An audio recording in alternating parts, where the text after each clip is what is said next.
Hello to my favorite people, and welcome back to the Balance One podcast, Soul on Fire. I'm your host, Jordan Younger, and today we have the incredible Mel Robbins on the podcast. You probably know her from her huge following all over social media. She actually reaches 60 million plus people per month on Instagram, Facebook, TikTok, YouTube, all the different places. And she is one of the most booked female speakers in the world. She has over 500,000 students in her online courses, and she is a badass. She just wrote an incredible book called The High Five Habit, which I have been doing in the mirror every morning, and I can say it definitely works. So if you're looking to take control of your life, or you're struggling with confidence, or you want to make a change, or you just want to be a little bit kinder to yourself and remember how much power you truly have to change your life around and your day around, then you got to read this book and check out all of her stuff. I talked about this in the interview, but I found Mel on YouTube when I was having a panic attack a couple years ago. I was having so many panic attacks and so much anxiety. I was very sick with Lyme, and I remember being in the bath just struggling with my heart racing, feeling like I was on the verge of having one of those huge, horrible panic attacks. And I just Googled how to stop a panic attack, and her YouTube video popped up talking about her own experiences and then giving, I think it was something like 5 or 10 simple tips to stop a panic attack in its tracks. And I started following her on Instagram, and ever since then, have just been captivated by her personality. She's such an amazing speaker. She has been through a lot in her life, which we talk about on this podcast. She had over $800,000 in debt just over a decade ago. And she has had many, like over 10 different major careers in her life. So she has reinvented herself many times. She has struggled with anxiety, she's struggled with depression, and she's very open about all of it and is just a leader in helping people change their lives and feel better. She has courses, books, downloadables, all the different things. And you have to read her book, The High Five Habit, which, as I said, is now a New York Times bestseller as of the day before we recorded this interview. The other funny thing is, so many of you who listen to the podcast regularly, you know Hudson, my cat, my firstborn. He is my everything. And he was enamored by Mel. And you'll hear it in this interview because he was coming up to her, he was sniffing her, he was playing with her. He sensed her good energy and he sensed what a cat person she is. So that was kind of funny. And I hope that my podcast editors will leave that part in there, because Hudson was circling us the whole time and he couldn't get enough of her. And I always say, if an animal loves a person, then you know that person has really good energy. And I felt her energy too. But of course, I trust Hudson above all else. We also recorded this episode the day after her birthday and about 5 days before my birthday. So she is a Libra through and through. And this was just such an easy conversation. I also felt like I was being coached. You guys will hear that. We talk about indecisiveness. She helped me work through some decisions in the conversation. And I could have talked to her forever. I've heard Mel on just about every big podcast that I listen to, and I wanted this interview to be different. So we didn't necessarily go deep into her backstory. We kept things pretty relevant to her teachings and what she's focusing on right now. And I think it culminated in an incredible episode and just created something so special. So thank you guys so much for being here. If you feel inspired to rate and review the podcast on iTunes, please send me a screenshot to jordan@thebalancebond.com so I can thank you by sending you my free yoga ebook, which I send to everyone who rates and reviews the show as a thank you. And also, thank you to our incredible sponsor, Obey Fitness. You guys know I have been so into Obey Fitness. I cannot get enough of it. One of my passions is making working out fun, because honestly, if you're dreading your workout, it's never going to make you feel the way you want, and it's never going to give you the results that you want. And fitness is such a huge part of my life, and I've struggled quite a bit during my pregnancy to get that fitness in because I have not had a lot of energy and I've had a lot of back pain. So I finally found a tool that's really helping me stay consistent and maintain a balanced routine, which is the amazing app Obey Fitness. It is one of my favorite live and on-demand offerings out there. They have so much variety and they have such incredible instructors, which is really hard to find. So whatever I'm in the mood for, they have it. And right now I'm craving low to no impact classes. So I'm focusing on their Pilates, bar, sculpt, yoga, and meditation offerings. You guys know I love my meditation, but they also have super effective cardio and strength training options for people who are up for that kind of exercise. Their classes range from 10 minutes to an hour, so they fit into any schedule and into anything you're looking for. For me, I like to kind of do 10 minutes and then 20 minutes here and there and space it out throughout the day, depending on my energy.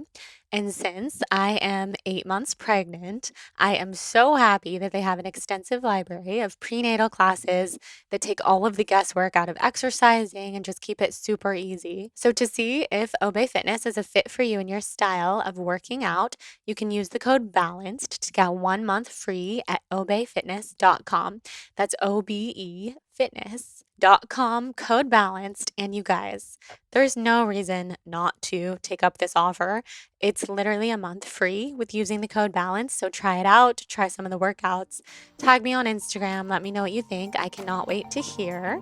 And with that, let's get into this episode with Mel Robbins.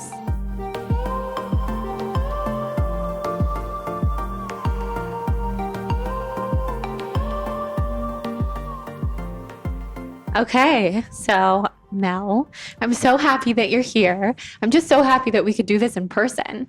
Yeah, it's always awesome to be in somebody's home. And so thank you for inviting me to come over while I'm here in Los Angeles. Of course. I'm just so happy that it worked out. And then we get to do this the day after your birthday. Yes, and right before your birthday. Yes, we're both Libras. Yep. Do you feel like you're a Libra? Do you identify with the Libra traits? I believe everything that I know about being a Libra, which is not a whole lot. Yeah, I think I'm probably your classic Libra. Mm-hmm. Like we're indecisive, we're sociable, we like being around people. We are airy because we're an air sign. Those are some traits. Yeah. Although I would say that I think I'm one of the most decisive people that you've ever met. And so maybe that's something that's come with time. But I also, having been somebody that is out to make an impact, and also given that I used to be a lawyer, particularly a public defender, I always have identified with the scales because it's also a symbol that you see in the practice of law in terms of the Juris Doctorate. So yes, the justice. Absolutely. So how do we be more decisive? That's something that I would love some tips on. Well, I just saw your cat go by. That's Hudson. I'm a big cat person. I think he sees your team on the patio. He's so excited. I miss my guy. Yeah. How do you be more decisive? Well, I think one of the main reasons why people are not decisive is because they are concerned about how other people are going to react to your decision. Or you're concerned about what other people might think the decision means in terms of how it reflects on you or impacts them. And so becoming more decisive has everything to do with improving your relationship with yourself. Because if you are somebody that struggles with people pleasing, or you're somebody that feels very insecure or full of self-doubt or overthinking, that is a sign of insecurity with self. Yes, that speaks to me. I can relate. I'm like, yep, you're totally right. So much of the indecisive nature that I feel, I think comes from the people-pleasing element of not wanting to disappoint anyone or come across as unprofessional or unreliable or irresponsible, when usually knowing in my heart what the right decision is to make, but finding it very hard to commit to making that decision. So you think that you're indecisive? Oh, yes. Okay. So what's a decision that you're like waffling on right now? Gosh. I mean, one of them is a whole maternity leave question. Okay. Because I do this on my own. I have the blog on my own, podcast. I have a team, but they don't do anything in place of me. So if I'm not doing anything, nothing's really happening. And I have been so indecisive. Some days I feel clear that I need to take like 4 months off. I just want to be with my baby boy. This is my first baby. And to be honest, I'm so burnt out that even if I wasn't having a baby, I would need to take this time. So that's one. Yeah. And other days, I'm like, nope, it's all good. I'm just going to keep working. I feel clear on that. Who needs a break anyway? I'm so accustomed to my financial situation. I'm addicted to what I do. I've been doing it for so long. I have a lot of things that I love to do that are expensive, and a baby's coming. So who needs time off anyway? So that's one indecisive example. Well, one thing that you can do to become more decisive, because I think I can already hear what your decision is. Mm-hmm. Do you know what your decision is? Because I know what the truth is. The time off. Correct. Mm-hmm. It's very clear. And I'm sure as you were listening to Jordan talk, as you're listening to this conversation, whether you're in your car or you're in your kitchen or you're out on a walk, you too could hear the truth as Jordan was talking. And one way to help yourself to be more decisive is to realize something really cool about decisions. Very few decisions are permanent. So if you were to just quiet the noise in your head, maybe I should do this, maybe I should do that, maybe I should do this thing, maybe I should do that thing, and ask yourself, well, what if it all works out? What do I actually want to do? And what you clearly want to do is take 4 months off. And so make a decision to take 4 months off and then give yourself permission to check in with yourself 2 months into it. And that way you can be decisive right now that, yep, I'm taking 4 months off because that's what actually supports me.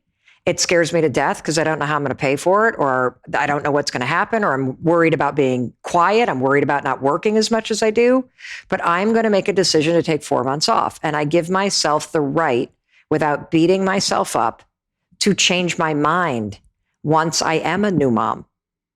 That's how you can be decisive, but give yourself the grace to change your mind once you're in it.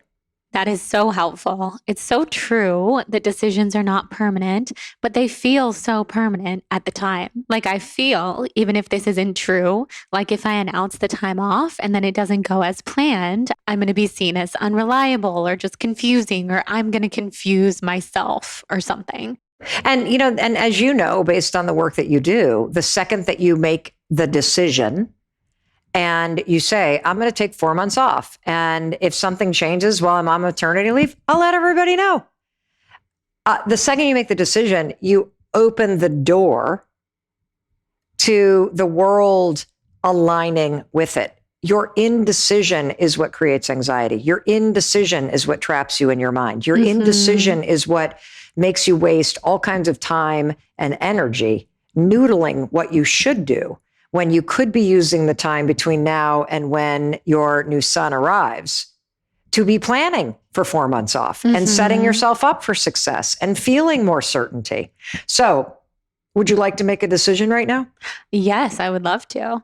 I'm going to do it. I'm going to take the time off. Okay. So tell us, let's say the decision was certainty. What is the decision? Okay. The decision is I'm going to take December to about April off. Okay. And just be with my son and be present, be with Hudson, my other son, who's looking at you fondly, and just enjoy the time as a new mother, and also remain flexible to... Oh, honey. Oh, you want to play? He wants me to pet him. I've got a very, feisty. So you're going, okay, so we're going to go. So December 1 to April 1st, you're giving yourself the time. Yes. Yes. That's amazing. Congratulations. It feels so right. Thank you. Thank you so much. You're welcome. Because here's the thing. People pleasing, particularly for women, is a learned behavior. We have been socialized to believe that in order to be lovable, we must also be liked. And we also must make everybody around us happy. That's what we saw our mothers do. That's what women do in society. And so one of the reasons why women in particular struggle with people pleasing is because we have never been taught how to put ourselves first. And we have also never been taught something extraordinarily important that you will start to learn when you are a mother, and that is this. People in your life can be disappointed with you. People can be disappointed or upset with a decision that you make, and they'll still love you at the same time. And it wasn't until I became a mom that I had a breakthrough in realizing, oh, wait a minute. Like, if my mom's upset with me, she actually doesn't stop loving me. But I behave in a way where I've been afraid of her reaction. I've been afraid that if somebody's upset, it means they take their love away. And so the people pleasing is tied up in that. Like, that's why people that identify as a people pleaser also tend to have anxiety, because you're always in your head thinking about what you should say, thinking about how you should show up, thinking about what everybody else is going to think, instead of actually grounding yourself back inside in your own power and figuring out what would actually work for you. Yes, you're describing my life right now.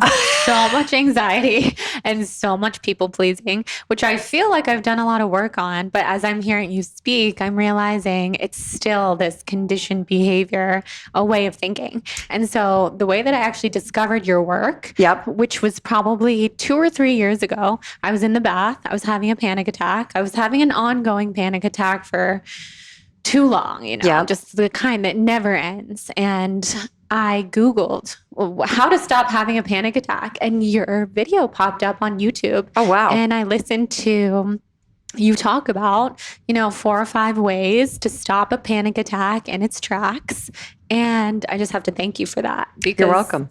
It helped me. And it also helped me to see I'm not the only person that feels this way. Although I know that consciously. It was so nice to just listen to you speak so candidly about your experiences and the TED Talk that you did, which maybe you can tell us about, when you had, I think what you describe as like an hour-long panic attack.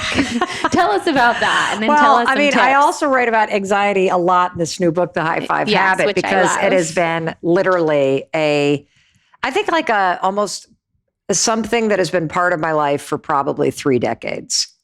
This sense that something bad was going to happen. I mean, anxiety is not about the present moment. Anxiety is anticipating that something's about to go wrong in the near future. And, I was a kid that was always worried and had a nervous stomach and was homesick at every camp I ever went to. And in many of the camps was sent home because I was homesick. And the anxiety became generalized, meaning I would just be in an anxious, on edge state all day long. And I took Zoloft for 3 decades, and it was not 3 decades, 2 decades. It was life-changing. And I think that when it comes to anxiety, what I want everybody to understand is that there are really 3 things that you need to know. There is the mind experience of anxiety. There is the body experience of anxiety. And there is the emergency brake that is a panic attack. And so I'm going to explain the connection of these things. So anxiety is a really good thing. It actually serves a purpose, because anxiety is just an alarm system in your body. That's all that it is. And so when you are worried in your mind, that is one form of sounding the alarm. When you start to feel a wave of anxiety kick in, and you feel your face go flush, or you feel your heart race, or you feel your stomach drop, or you feel your armpits sweat, or you feel your breath shorten, or you feel your hands get real clammy, that is your body. That's your sympathetic nervous system sounding an alarm in your body. And it's got a really important purpose. So, for example, if you and I were to hop in the car and we were to drive down to our favorite grocery store, what is it, Erewhon? How do you say it? Erewhon. Erewhon. Exactly. Yep.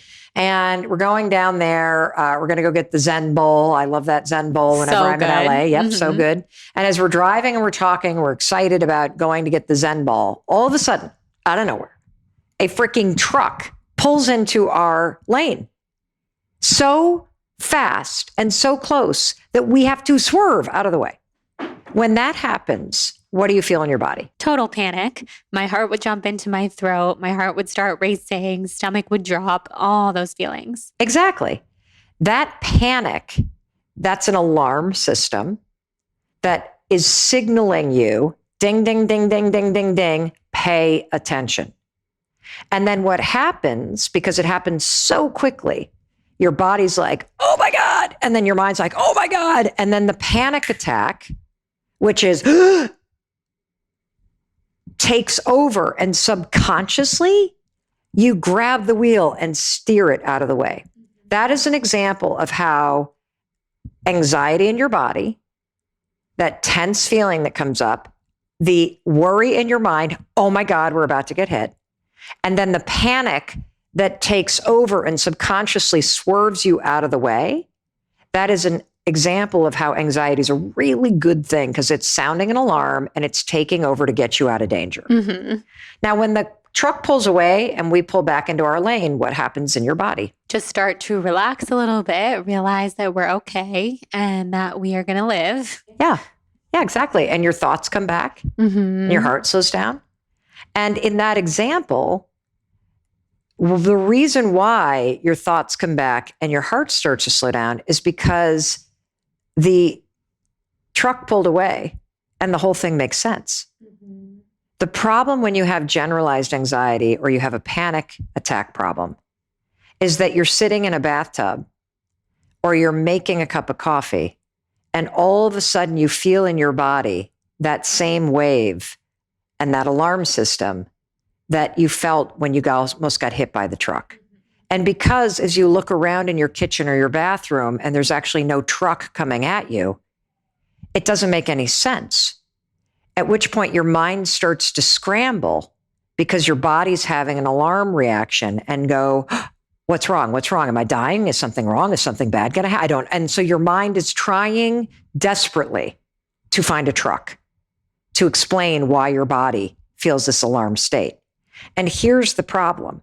If you don't know how to get control in that moment when your mind starts to scramble, you're screwed, because your mind will agitate your body even more.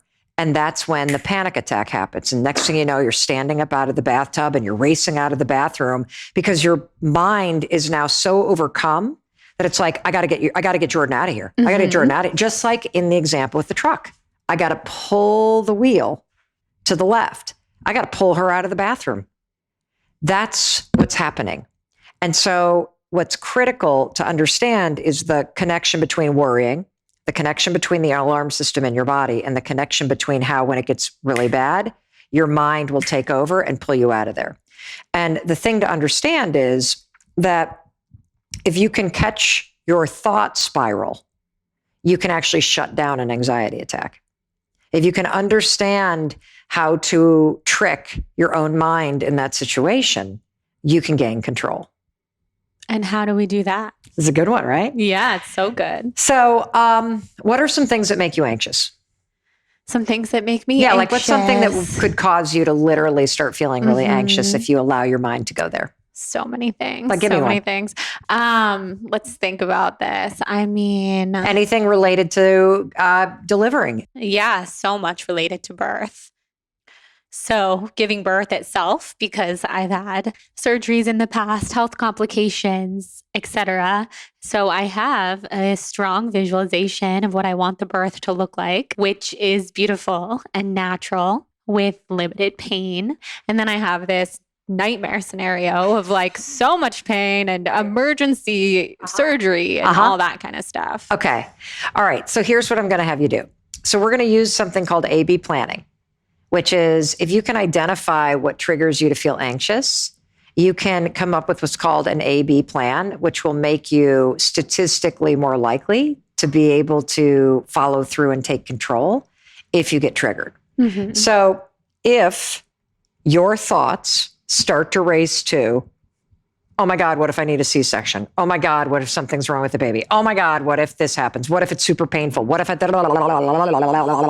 Mm-hmm. You are going to come up with an alternate thought right now while you're calm. Okay, so we're going to come up with our thought B. Thought A is, oh shit. Thought B is, oh no, I'm going to take control. Okay, you ready? Uh-huh. And then I'm going to teach you how to interrupt the thought using the 5-second rule. Okay. And then we are going to, in real time, replace the anxiety triggered thought which is the thought that makes you feel in control. And we're going to do it all using the 5-second rule and some science from Harvard Medical School. Okay? Okay. Sounds amazing. What is something that makes you super excited? Like, paint a picture for me of the moment when you're present and they put your son in your arms.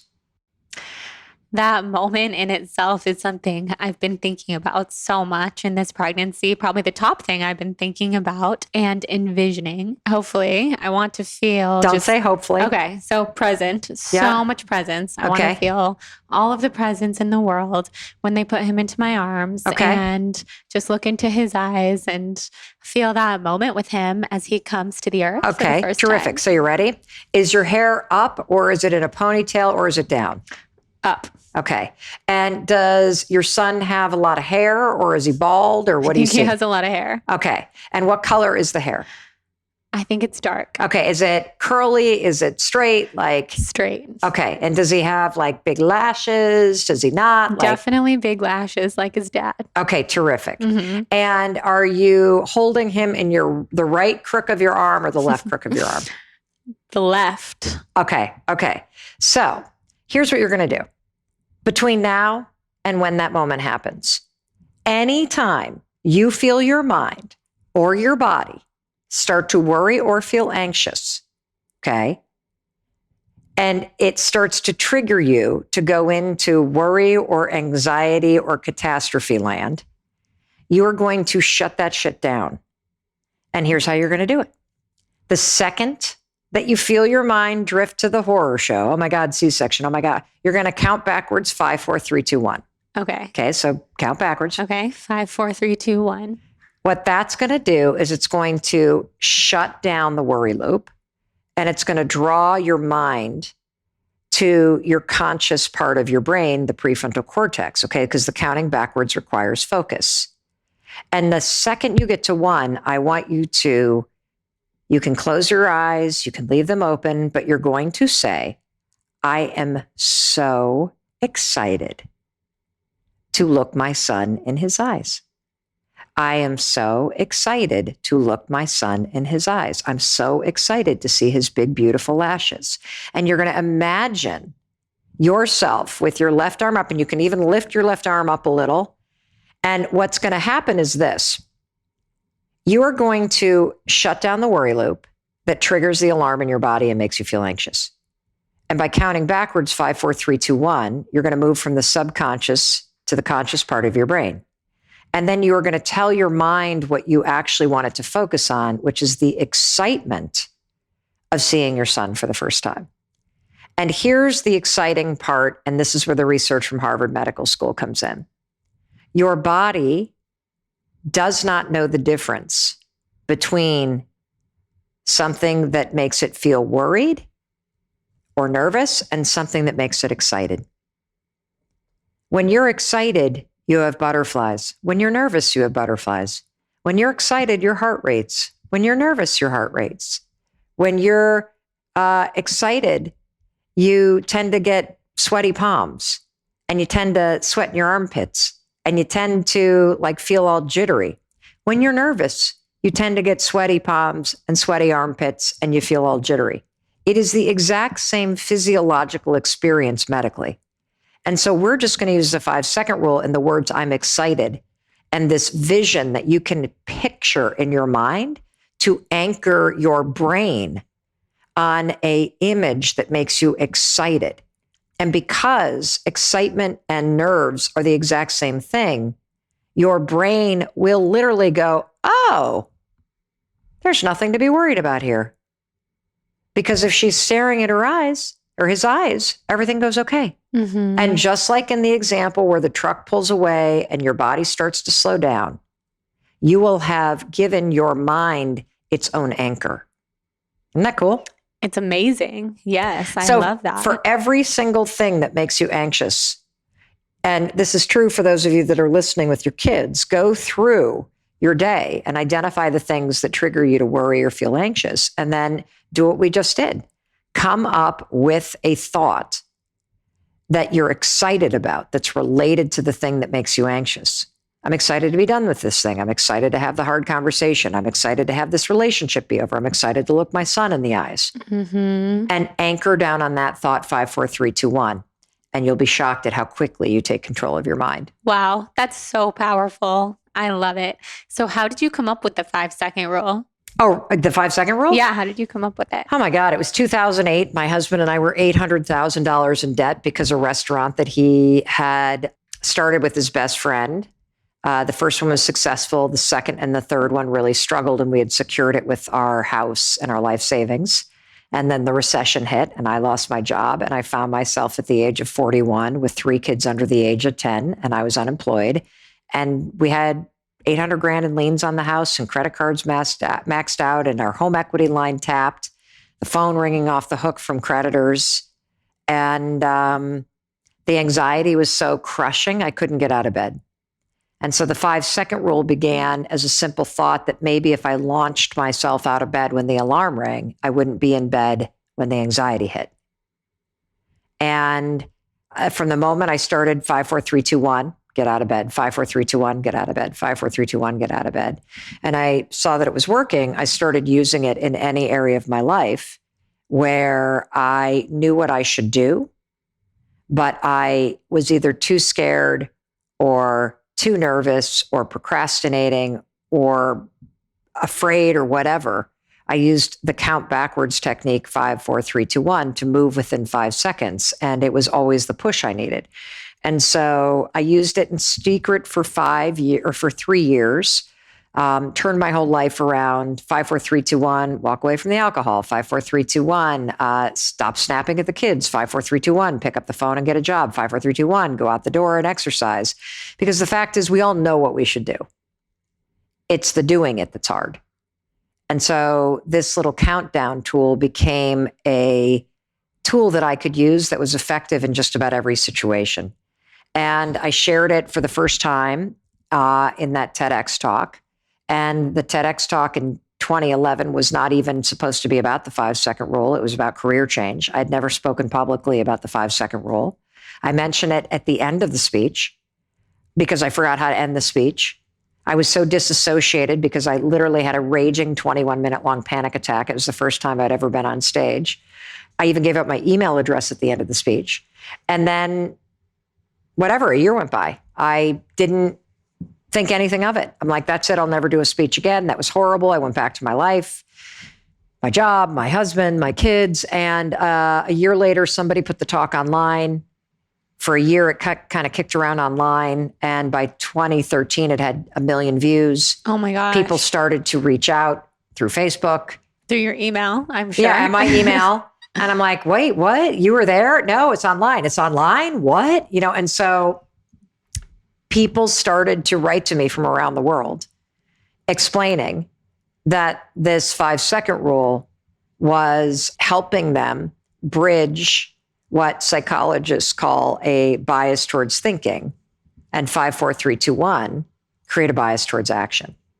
And it was changing people's lives in a profound way. I mean, losing hundreds of pounds, being able to be sober and maintain sobriety, tripling their business, reframing triggers associated with PTSD. We know of 111 people who have stopped themselves from committing suicide by counting 5, 4, 3, 2, 1 and asking for help.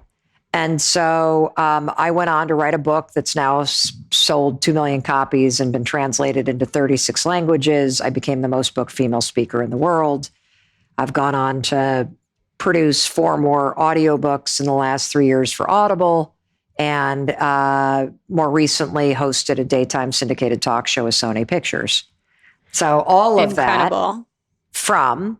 and one of the reasons why I'm so passionate about everything I talk about is because I didn't read this shit in a book. Like, this is the kind of stuff, like, I tend to have to either dig a hole or fall into a hole. Mm-hmm. And then I need to find a ladder or build one. And that's how I discover the things that I talk to people about. It's having lived with and struggled with anxiety for so long that has helped me understand and know what that's like. And also to know what tools actually work when you're dealing with it, and what ones don't. Yeah, exactly. Well, first of all, let's just take a moment because that's an incredible story and journey. And then you became the most booked female speaker in the world. No big deal. So, how does that feel? Kind of divine, honestly. Like I think that I will outwork anybody.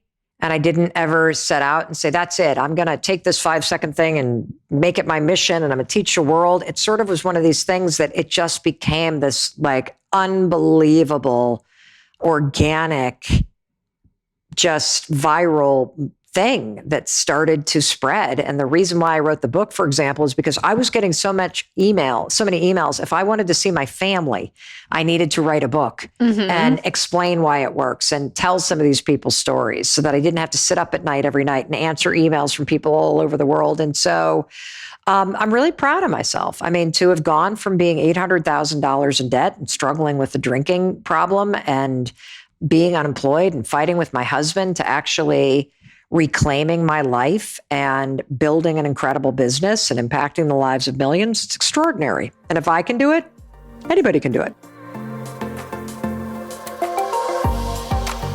Okay, let's talk about CBD. You guys know I am a loyalist to Cured Nutrition, my favorite CBD company. Beyond words. We've had Joseph Sheehy, the founder, on the podcast. I love him and his wife and their beautiful daughter. And I also love how pure and potent their products are. And I also love that they're made in Colorado with ingredients that I trust, that are local to Colorado. You can shop by performance, balance, and recover. And the first thing you should know about CBD is that no, it doesn't get you high. It is really amazing for anti-inflammatory purposes, for calm, for anxiety, for sleep, and people take it for so many different reasons. And the cool thing about Cured Nutrition is that they are not just CBD, they also have functional mushroom products, nootropics, and they also have their new drink, which is called Euphoria. And I was one of the first to be able to try it, and it is amazing. You can now shop Euphoria. They have the flavor ginger lime, and it is an elevated elixir, you guys. It will give you long lasting energy, but it's full of the good stuff. It's caffeine and sugar free, and it's formulated to boost your energy, your mood, and your clarity. So, what it's perfect for is breaking your caffeine habits, combating the mid afternoon slump, gives you a subtle but effective boost before working out, and to replace alcohol at a social gathering. You guys know I haven't had alcohol in 3+ years. Actually, oh my gosh, was it this weekend? 3 years ago, the last time that I had a drink. I'm pretty sure it was. And so the benefits of Euphoria is that it will give you clear-headed, euphoric energy, increase your focus and productivity, enhance your mood, and improve your cognitive performance. They have so many delicious flavors on the docket. And right now you can shop their ginger and lime. You can also use the mint CBD tincture, which has been my favorite forever. And they also have a pain salve, which I don't know how I would get through my pregnancy without the pain salve. I'm serious. It is my favorite thing. It feels so good. It gives that calming, minty, shea butter type of feeling. And I would be lost without it. I use it on my back every single night. So to shop Cured Nutrition at a discount, use the code BLONDE, BLONDE, at curednutrition.com for 10% off of all of their products. You will fall in love. Tag me on Instagram when you try. I cannot wait to hear what you think. And with that, let's get back into this episode with Mel. That is extraordinary. It's amazing. It gives me so much hope because you came so far and you're so successful. Such a beautiful story. So tell us more about the TV show that you were hosting, which I believe was right before the pandemic hit. Sony Pictures Television came knocking and wanted to do a daytime syndicated talk show, which had always been my dream, to be somebody like, wow, imagine having a platform like Ellen or Oprah or, any of the amazing people that do it, and being able to create a show that can be a lifeline and that can help people change their lives for the better. And so it was a dream come true. And, what happened is we filmed 167 episodes, and they found COVID-19 at the CBS Broadcast Center on March 10th of 2020. And they walked in and said, you have 5 minutes to evacuate the building. and the show was over, and I was essentially fired from my dream job. And then the pandemic turned everybody's lives upside down. And I had a book contract that got canceled, then every speech started to cancel, just like a lot of people. My kids' college experience imploded. They're home grieving, sad. Everybody's terrified about what was happening in the world. And it was during this moment that I created the high five habit again, out of necessity. I did not go, okay, it's time to write a book during the pandemic. That's not what happened. I woke up in April of 2020 feeling like I was back in a free fall of, like if you think about it, 12 years prior, I had been in a situation where I could barely get out of bed because I'm 800 grand in debt and I'm unemployed. And now I'm in the pandemic and the dream job is gone. The book contract is canceled and they want the money back from the advance money that I'd already spent on payroll. Every speech, which is the way that I really pay our bills and run the company, was canceling. It felt like I was literally going to relive the worst years of my life. I thought, are you kidding? After 10 years of working this hard, this is how this goes? I have to reinvent myself again at the age of 51? Are you kidding me? Like, I'm actually a nice person now. Like, I've worked hard. Like, this is what's happening.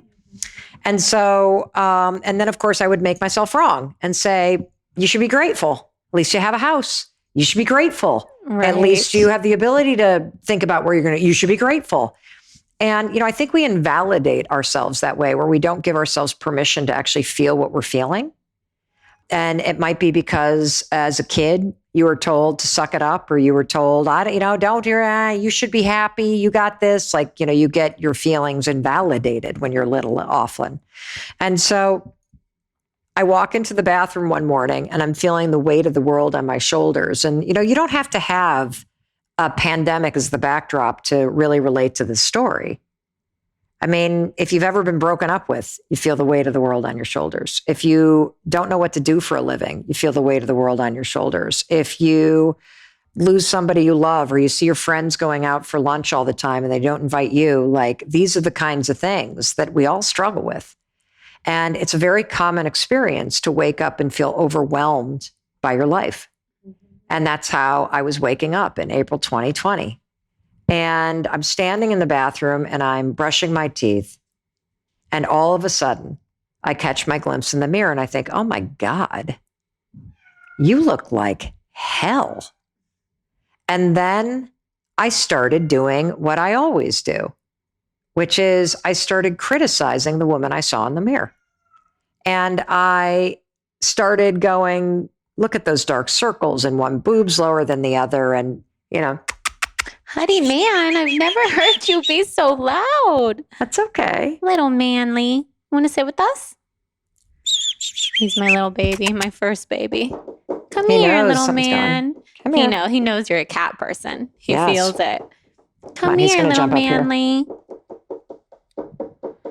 So there's this thing that we all do in the morning that nobody talks about. Like, we talk about meditation and wellness, and this is what you talk about all the time.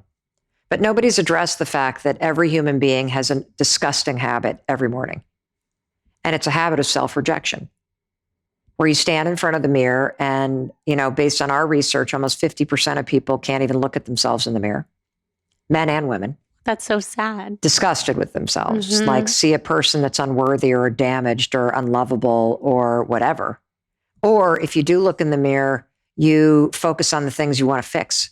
And these are all ways that you're rejecting yourself. By the way, this is where people pleasing begins, or this is why you're a people pleaser.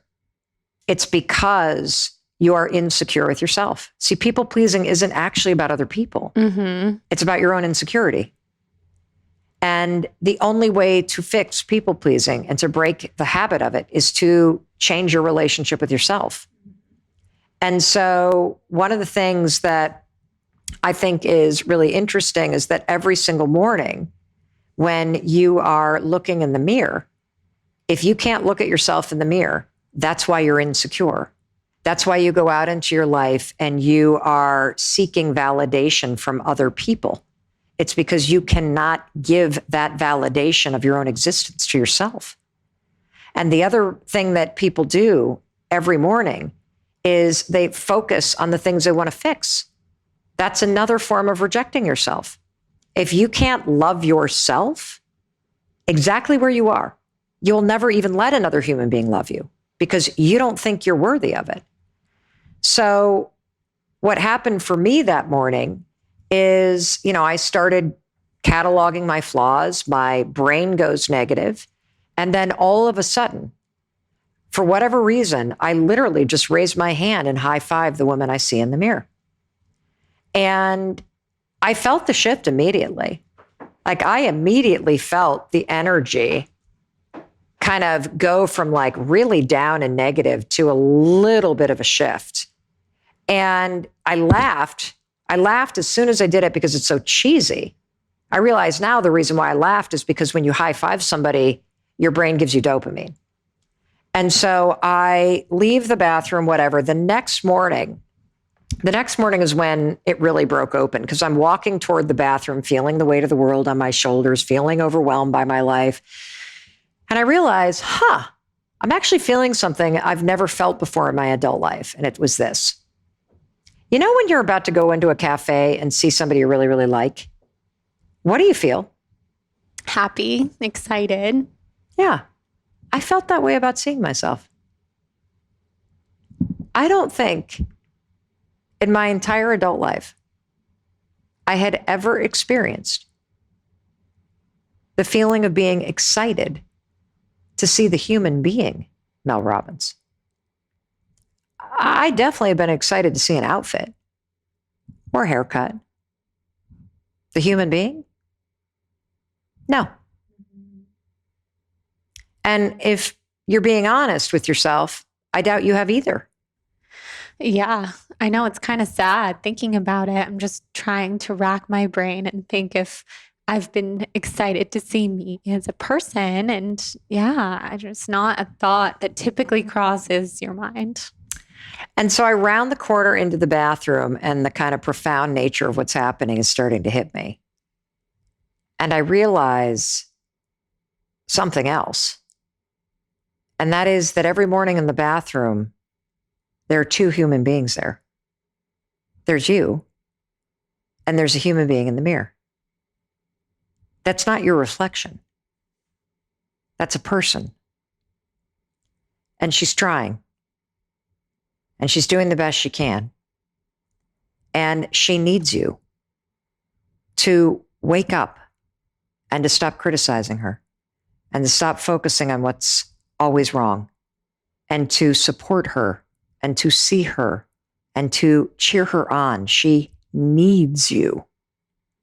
And when you start to look at the person in the mirror as somebody that you need to create trust and partnership with, because this is the person that you are going to go through life with, it changes everything. And so, as you start to make it a habit, and I want you to make it a habit every morning after you brush your teeth, I want you to put your toothbrush down and I want you to take a moment and I want you to stand with the human being that's in the mirror. And I want you to look at her and I want you to say to yourself this question, something that you've probably never asked yourself, which is, what does she need from me today?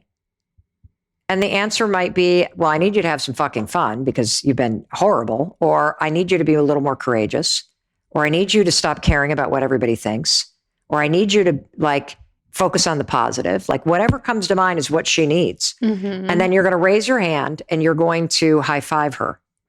And here's what's amazing about this. I do not want you to say anything. I actually do not believe in affirmations, and I'll tell you why.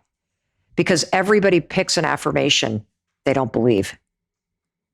And if you have, for 2 decades, hidden in the back of every photo that's ever been taken, you will not be able to stand in front of that mirror and go, I love my body. I love my stretch marks. It's not true. Mm-hmm. Because your own behavior and thoughts have actually programmed your brain to think the opposite. And until you start treating yourself differently, your brain will not believe it. And so one of the most powerful things about a high five is it's all about the physical action. So when you do this, you're going to notice it feels very weird to high five yourself. And that's good news because it means you're plowing new neural pathways in your mind. Right now, you have the opposite habit. You stand before yourself and either ignore the human being in the mirror, which is rejection, or you pick yourself apart, which is also rejection. We are going to practice acceptance, the opposite. So of course it's going to feel weird. It's just like if I lost my right arm today and I started writing with my left arm, it would feel weird. That's new neural pathways getting developed. That means it's working, everybody. The second thing that you're going to notice is that you can stand before yourself and think, God, I'm fat. Or, boy, I'm a bad person. Or, ugh, I hate how I look. You can think that. But the second you go to raise your hand, your mind silences it. And here's why. Jordan, when you give somebody a high five, what does the high five say? It says, good job. I see you. I'm here for you. I support you. It says, good job. What else does it say? It says, like, I see you. I acknowledge you. You have never high-fived somebody and said, I hate you. Exactly. You've never high-fived somebody and said, I hope you lose. Mm-hmm. You've never high-fived somebody and said, you're a failure. Mm-hmm. So it is neurologically impossible for your brain to think anything but I believe you, I love you, I see you, I got you, we're going to do this.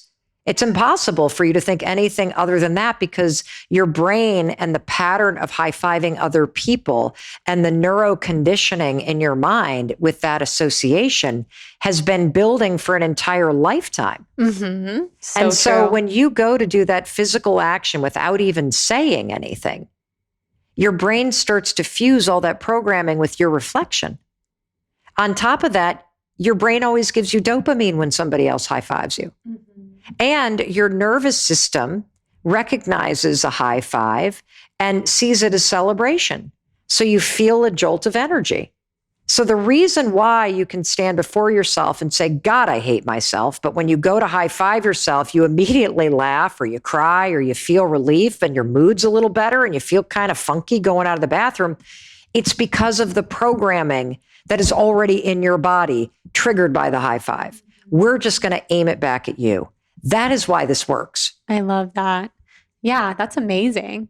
I've been trying it out lately ever since starting to read your book. And it works. I have to say it works. What do you notice? I mean, so mornings are notoriously difficult for me with chronic illness and being pregnant and this pain that I've had. Mornings are not my friend, really. I definitely suffer from those negative thoughts in the morning, those fears of, is it going to be a good day or a bad day? And high-fiving myself has been such a good break in my routine because I find it just stops those negative thoughts in their tracks and it's fun. It reminds me that I'm on the same team as myself. And what are you starting to experience about the woman in the mirror? What am I starting to experience? Yes. So like when you go into the bathroom and you're having a bad morning and you stand with the woman in the mirror and you send her into the day with a high five, what does that do for you? Well, it definitely sets the day off on a better tone. It makes me feel a lot more confident, basically just in myself, that I am capable of having a good day. I'm in control of my mind. My mind is not controlling me. And ultimately just less of a chance of getting trapped in that negative bad day type of feeling. Mm-hmm. So, well, the research bears this out because your mood in the morning impacts your productivity and focus all day, for sure. I think it would make a huge difference if you also included standing there and asking the woman in the mirror, what do you need from me today? I think so too. I think that piece would definitely be very helpful and like something that I'm missing currently. I love it. Well, you're going to have to do it. Let me know how it goes. I'm going to do it. I'm going to tell you. I like it a lot. Yeah. It's interesting. Last night, my husband was on TikTok. He was scrolling TikTok and there was a video of you and Rich Roll. And I said, she's coming to our house tomorrow. And he was so excited. And it was you talking about the high five habit. Mm-hmm. And my husband, who knows the way that I struggle in the morning and the way that I've had a tough time lately, he said, please do this. Please do this. And he's always been my ultimate cheerleader. And it's so important to remember that we are also our own cheerleader. You have to be. And nobody has taught any of us how. Exactly. And so we wait for a partner or a boss or a friend or a spouse. And that's amazing that you have that support system. Most people don't. And so knowing that using simple science, you can make it a habit to empower and validate yourself. We just got this note from a woman. We're doing this challenge called the High Five Challenge, and we've got 107,000 people, 107,000 people. That's a ton of people. 91 countries. They're on day 4 of this free 5-day challenge. You can sign up for free right now at highfivechallenge.com, the number 5, highfivechallenge.com.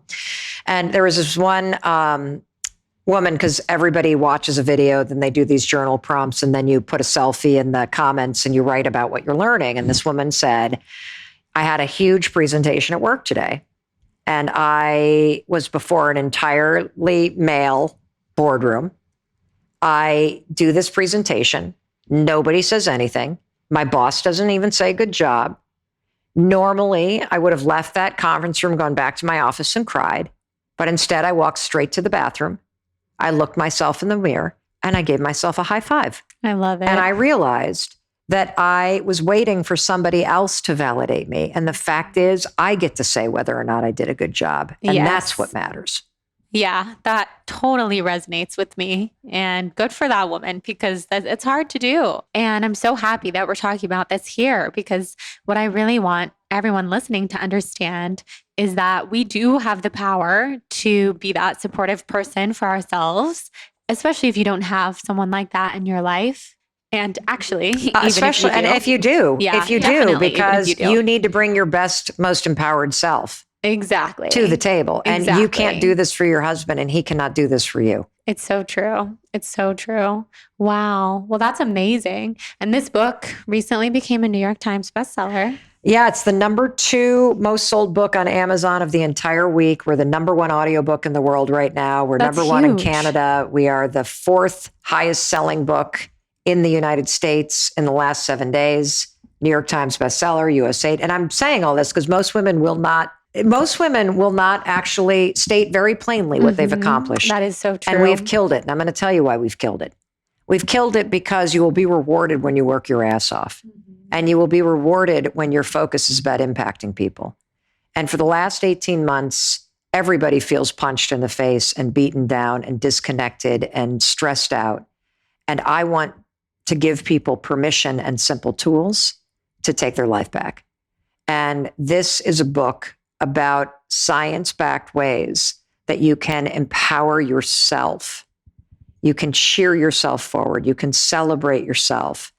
And you can start to turn toward what's meant for you. Because I think for the last 18 months, we've all been hunkered down in the corner, waiting for the world to sort itself out. And I'm here to tell you, it's time to start living again.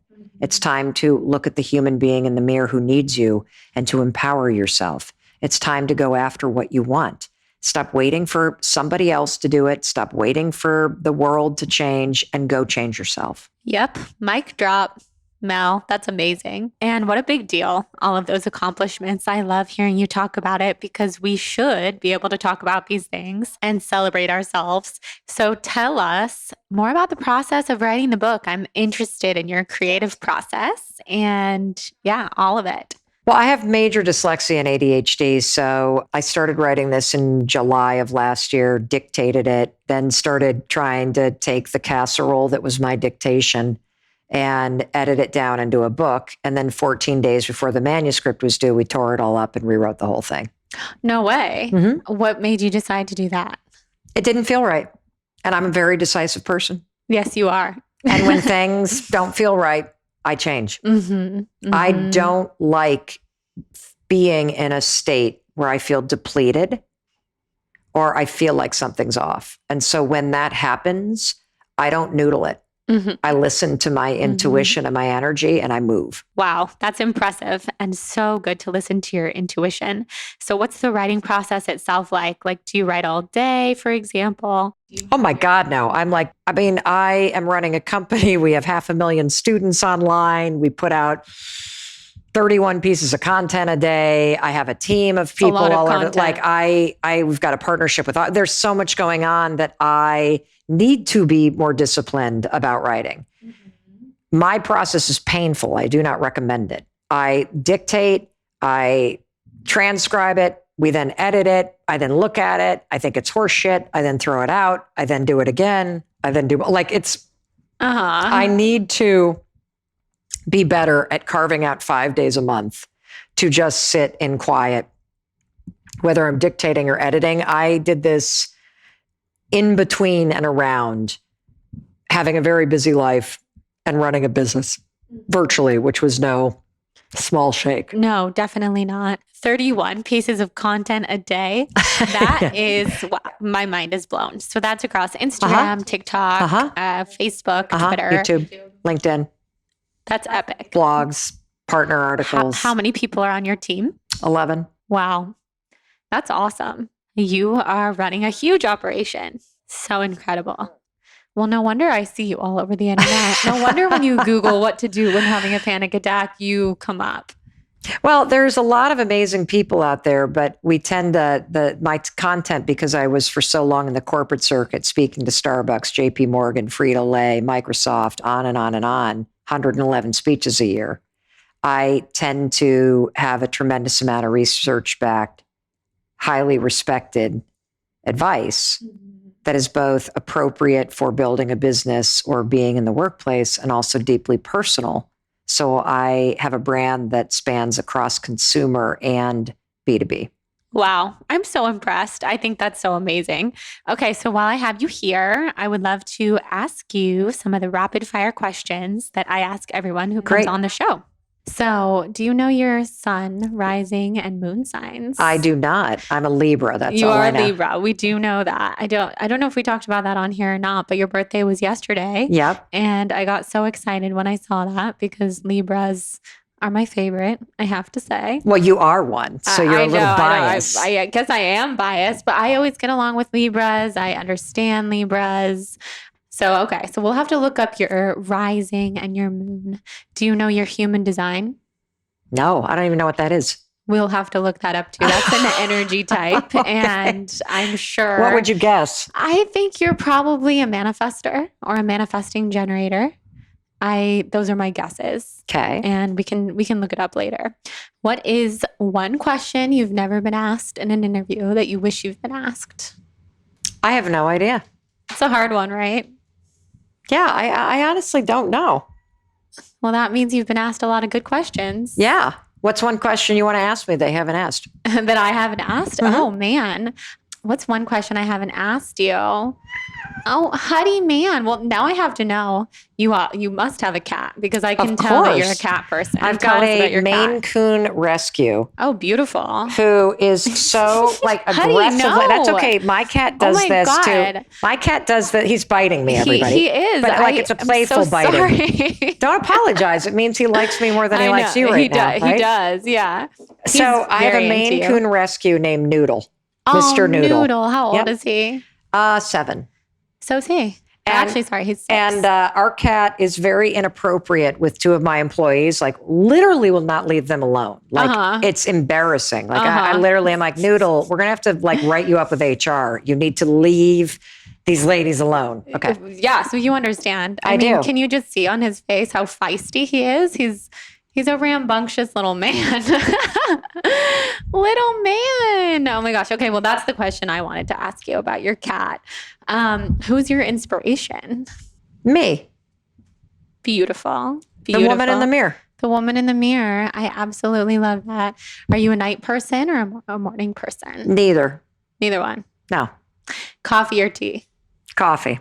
Unless it's hot and then I like a nice matcha. In the winter months, I like a hot coffee. In the summer months, I like a nice matcha. I like that. If you were a color, what color best represents your energy? Yellow. If you had the chance to meet anyone in the world, who would you want to meet? I'd love to see my grandmothers again. I love that. Because I'm including dead people in that. Oh, of course. Yes, they're definitely included. If you could give yourself one piece of advice 10 years ago, what would it be? I wouldn't. You wouldn't. You would go through the whole journey. Because everything that's ever happened has prepared me for right now and where I'm going. Mm-hmm. I love that. And where do you I bet no one's ever said that. No. And I'm so happy that you just said that because I have to agree with you. I love that so much. Where do you see yourself in 5 years? Exactly where I am. Do you see yourself writing more books? I see myself dominating in the podcast market. Mm-hmm. Well, you already are. No, I don't have a podcast. I have one on Audible, but it's behind a paywall. No, I am going out next year with a massive every platform podcast. Yay, good. Watch out, Joe Rogan and Howard Stern. Here seriously, comes Mel Robbins. Have you been on the Joe Rogan podcast? Not yet. I could see you on there for sure. That's definitely going to happen. I've listened to you on a ton of podcasts, but to have your own will be the next phase. And we know that you will dominate. What's the hardest thing that you've ever been through?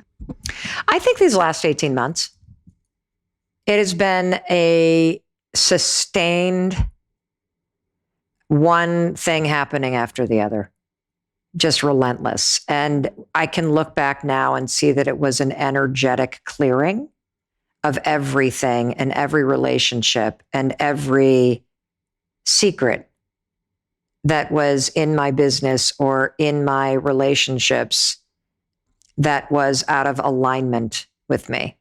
And so it was a very painful 18 months because I did not realize how broken things were around me or how many people were around me that were not good for me. And I probably wasn't good for them, or the dynamic was broken. And there was something about the energetic clearing of these last 18 months.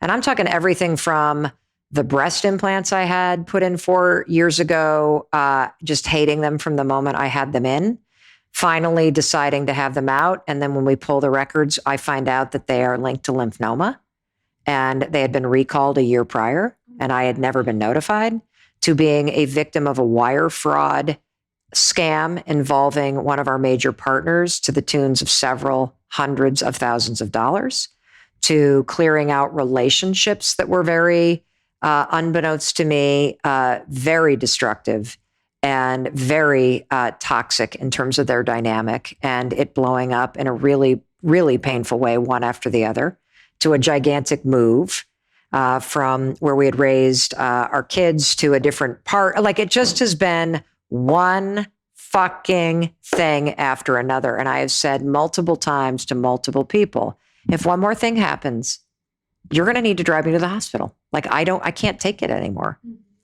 And I think that your life is always trying to teach you something. And I tend, I guess, to be a very stubborn listener. And it has been the most challenging 18 months of my life. Wow, that sounds like so much. And does it feel like it's turning a corner? I don't even want to say it's turning a corner because I'm afraid it will not have been. Exactly, exactly. I think I'll say for you, I think it's turning a corner. It feels like it is. It feels like we are coming out of, I feel like I'm coming out of something and into a clearing. And I feel like I now have the foundation and the self-respect and the self-awareness.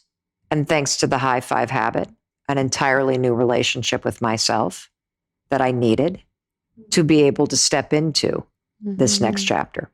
Ah, amen. Wow. Yes, that's truly amazing. And even though you had a very tough year. Brutal is more the word that I would use. Yes, brutal. You learned so much, and it seems like you really made a lot of positive changes. I wrote this book through it. Mm-hmm. This book does not contain all of that in there, but the tools in this book literally saved my ass and taught me how to look at the woman in the mirror and build a partnership with her and rely on her and support her. And that became the pathway to changing everything. Beautiful. Wow. And what's on the horizon for you? Dinner. Dinner? Where are you guys going to go to dinner tonight? I have no idea. Our daughter goes to school out here, so we're going to go have dinner with her tonight. Oh, good. Where does she go?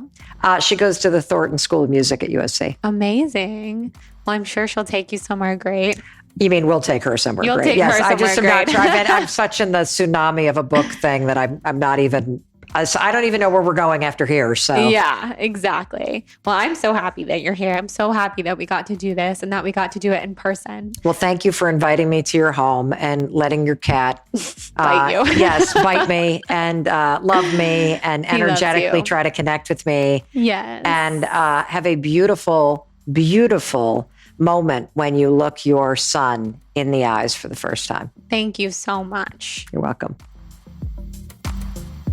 All right, guys. Thank you so much for listening to this episode with Mel Robbins. She's such a powerhouse. I'm still pinching myself that we got to have her on the show. That was such a cool opportunity, and I'm still languishing on every single word that she shared. I hope that it impacted you guys just as much as it impacted me. So check her out. She's all over Instagram, Facebook, TikTok, YouTube, literally all the places. Her newsletter is very empowering. And just go support my fellow Libra gal. She's amazing, and I'm really, really grateful that she came on the show. Thank you to you guys for listening. I love you guys so much. I can't believe my pregnancy is trucking along. In about a month and a half, I'll have my little baby boy here, and I'm just pinching myself every day. We will definitely do a solo update episode, maybe next week, maybe the following week, so you can look forward to that. And then send me any other requests you have before I go on my maternity leave. And to hear more about my maternity leave, you can listen to my previous episode with my husband, Jonathan. And thank you also hugely to our sponsors for today's show, Obey Fitness, code BALANCED for a free month of Obey Fitness, and Cured Nutrition, my favorite CBD, code BLONDE for a discount.